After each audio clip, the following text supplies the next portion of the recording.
Hello, James Greeny here from internetbizuni.com, and on today's Facebook Live show I'm going to be speaking to you about how you can get your products to stand out, how you can get an advantage when selling on Amazon today and starting your private label brand. So I'm going to jump straight into it. As everyone is aware, it's changed a lot since I started. I started private labeling on Amazon in 2013, and things have changed a lot since then. The biggest change, I suppose, is competition. There's a lot more sellers than there was back in 2013, but the good news is that there's a lot more buyers as well. Compared to back when I started, the traffic, even when you get your product onto page 2, as long as it's a relevant and good search for keyword, there's a lot more traffic now compared to back in 2013. Page 1 again, whole different ball game. There's a lot more sales being made, so the price is a lot higher now than it was back in 2013 for getting your products out there in front of your customers. It's so much more worth it because there's so many more sales in it now than there was back then, but it's harder work. It was a lot easier to get your products ranked on page 1 a couple of years ago than it is today, but the prize wasn't as high for getting there. So what this has done, this has really improved the competition. Everyone's had to up their game and really stand out to grab the attention of the customers, start making sales, start getting the products onto page 1. So basically there's two main things that you can do to give yourself an advantage over other sellers, things that other sellers aren't doing just yet, and that will give you a major advantage when you're starting your private label brand. And the first thing is purchase higher quantities. So a while ago when you were starting your private label brand, you could purchase 50, 100, 200 units of a product. That is a lot harder now, because what's going to happen, you're going to run out of stock if you do get it ranking, and this is going to affect your rank. It's really important once you get the ball rolling, start getting sales coming in, that you keep them coming in. So if you can, the minimum I would look to purchase with the first order now will be 500 units, because by the time you get your sales flowing, you get yourself moved up to page 1, you want to keep momentum. You don't want to run out of stock. If you run out of stock, you'll move back and you'll have to get it going again, which doesn't take as long, of course, when you're getting it going again as it does the first time, but it still takes a lot of effort and costs you extra money as well.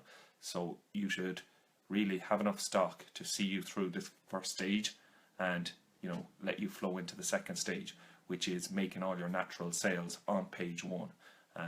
And yeah, to do that, the biggest tip is go with one SKU. So one time you might have been able to start and launch 2 or 3 products together. That's really not the case now. You should, if you're starting out, you have a budget, whatever budget that is, you should go behind one product, get your product right, but go behind it with a lot of units so that you have a lot of units in stock ready to start selling when your natural sales are coming in. You can keep it going, you're not stopping, restocking, stuff like that. But that's tip number 1. Tip number 2 is make your product stand out. Don't do the same as 5, 10 other sellers. There's so many. I've shot a couple of videos on it and you can see it there on market saturation. You can check them out on YouTube, but there's so many sellers still launching the same products, still launching the exact same products. I've done the video on silicone spatulas, and it was only a couple of months ago, and you've seen people had just launched a silicone spatula that's the exact same as the silicone spatula that was launched 2-3 years ago. You have to think a bit outside the box now, I think, and really get a unique type of product or something that's going to stand out, something with something different than what's there already. If you can come up with customizations that makes your product better, you're onto a massive winner. It's really worth spending the time. I know there's a lot of courses out there that just say jump in at any product, and I get that thinking that it's just to get you going, learn the whole routine. But now when you have to purchase such big quantities, it's a big risk. I think the product development stage is the most important stage of it. The rest of it you can learn pretty easy, getting your listings on Amazon, promoting your listings, all this you can learn pretty easy. But really spend time at the product development, getting your products right, and then going hard in behind them so that you can have a lot of quantity of the one SKU of a good, unique product, then you're onto a winner. It's very easy to win on Amazon if you set up like that. But that's basically my tips on it today. That's what I've learned over the last few years, and the most way that it's changed is that you really, you have to go hard on your product, and you have to have the right product.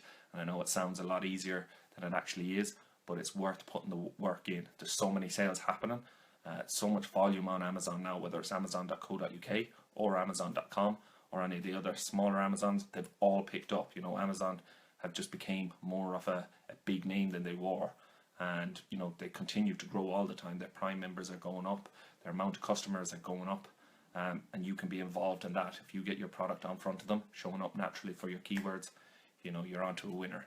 And yeah, I hope to see you again. I'll be on, it'll be Monday, I'll be back on Facebook Live. But if you have any questions, drop them to me. I'll shoot a video and give you my best answers. I'll speak to you again. Bye.